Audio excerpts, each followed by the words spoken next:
Good evening.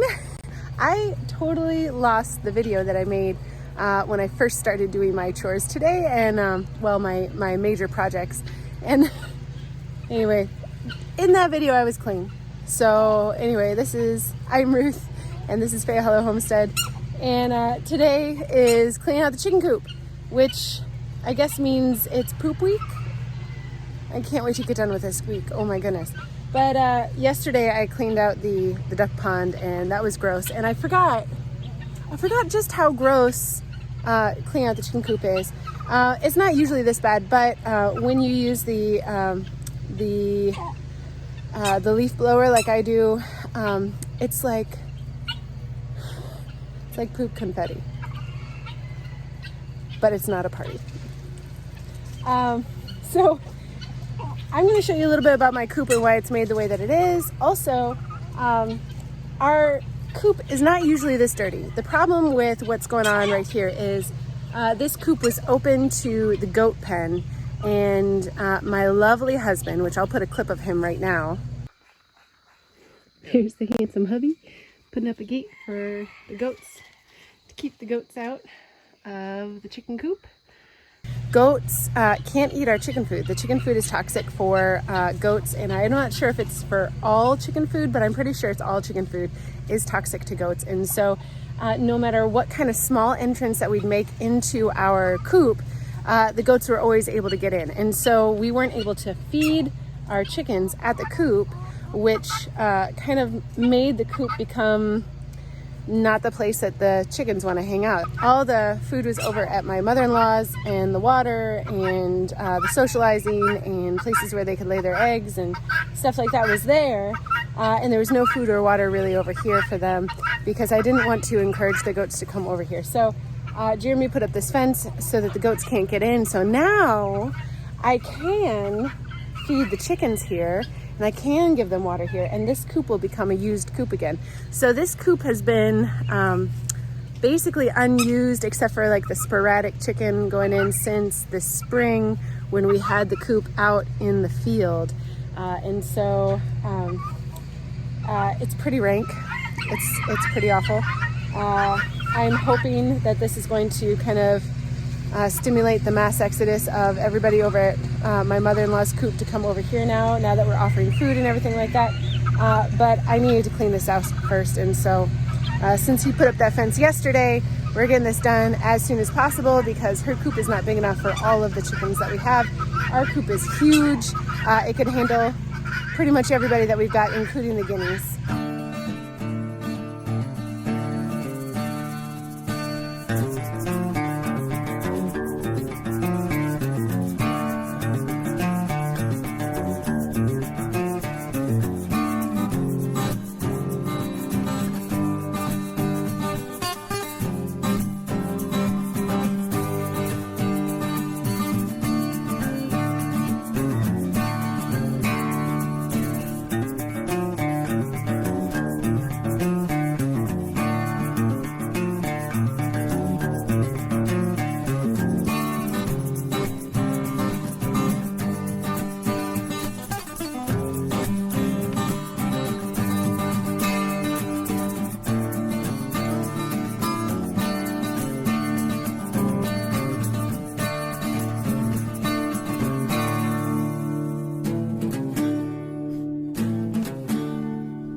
It's a little bit noisy today.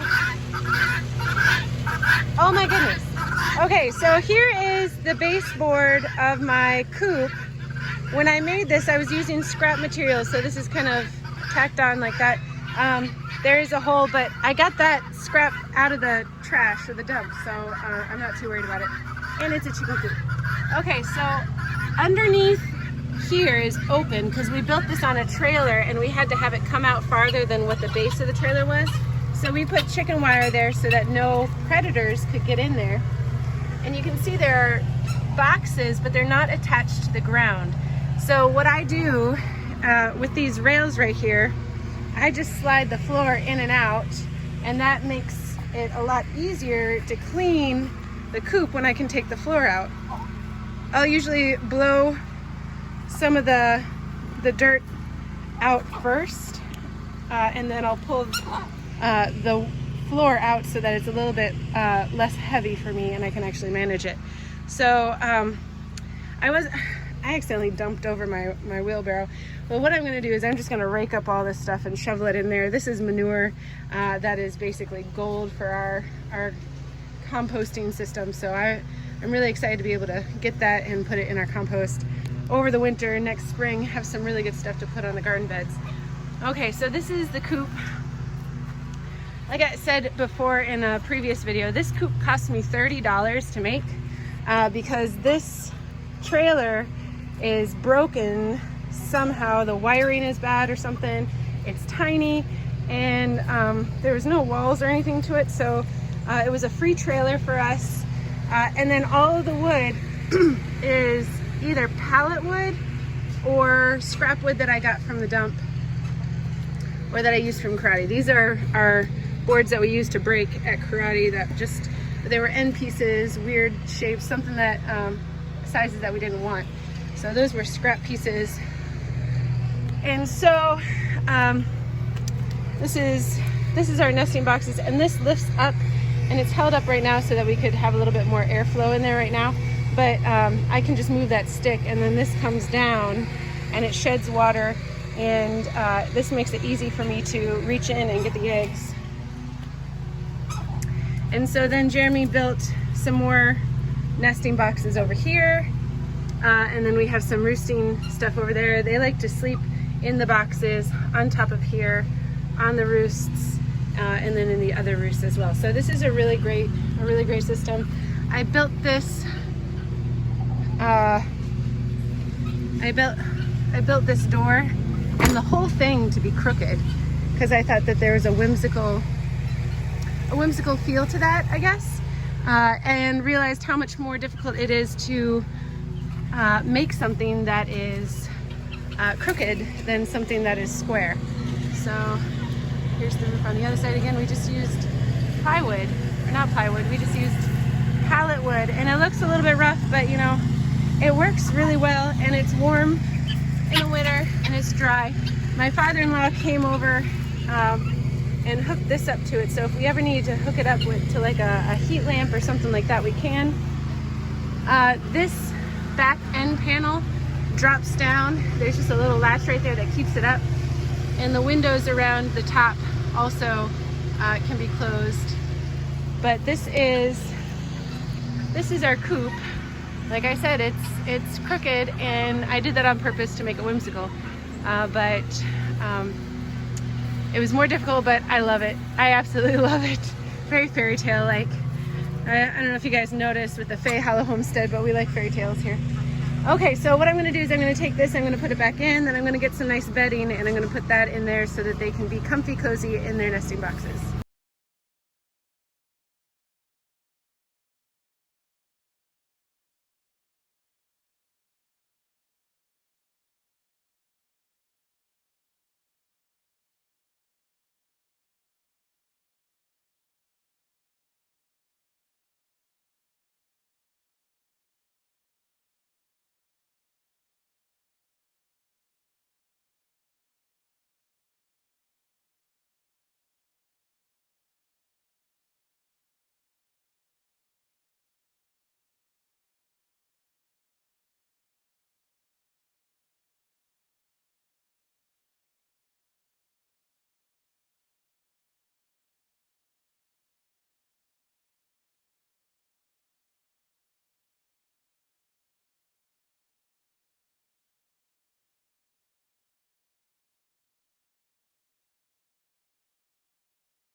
that's all done. I got the food in there. I got the bedding in there. It looks so much better. Let me show you real quick what I got going on with that. So everything's fresh and clean. And there is the food hanging. I'm going to close this back thing so they feel a little bit more secluded.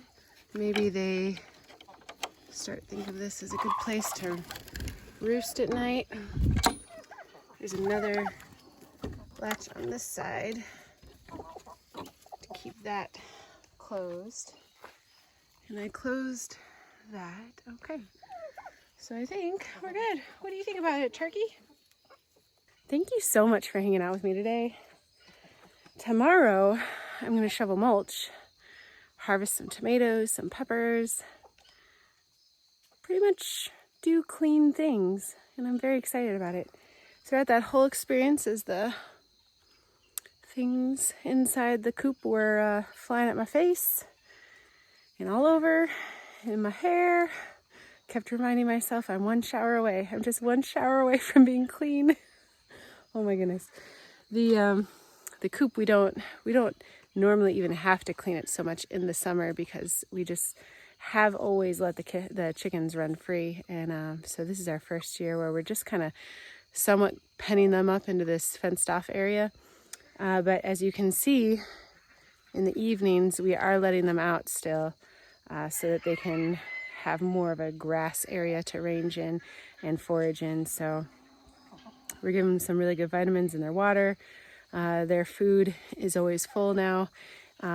We're getting close to getting them set up for fall. We don't feed them as much during the summer because they're out foraging so much, you know, but now that we're penning them up a little bit more, now that that fall is coming around, we are going to start keeping those food bowls full all the time and just encouraging them to, you know, stay healthy as the weather changes. Guys, I hope you guys have an absolutely wonderful day. Thank you so much for joining me. If you could hit the like button, the subscribe button, hit the notification bell, that would help out a lot. And you guys stay blessed.